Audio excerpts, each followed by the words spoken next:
it is about time also we get to give a slot to cancer, Madam Speaker. Somebody might argue and say that these other ones are donations.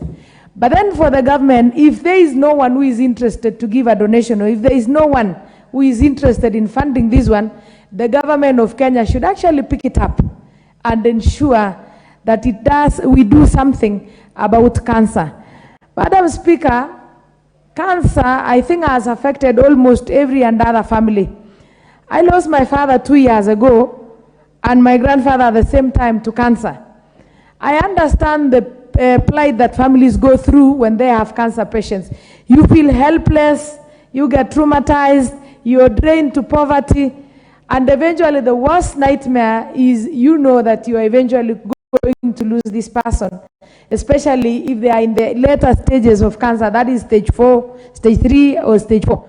Madam Speaker, at times we spend a lot of money, even when we've been told that our patients are now given palliative care and nothing is going to be done to save their lives.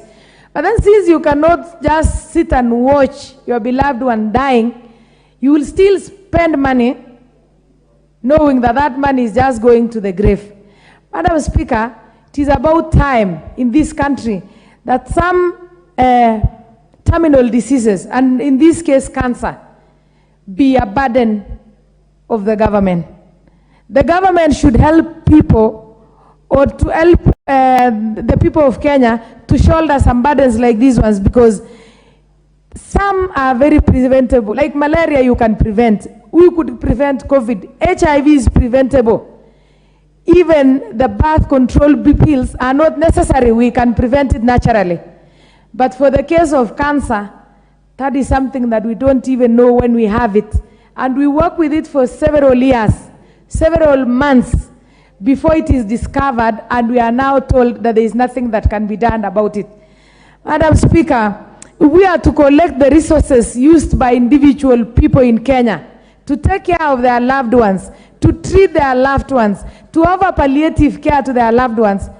It is a huge amount of money that can even run the economy of this country. Madam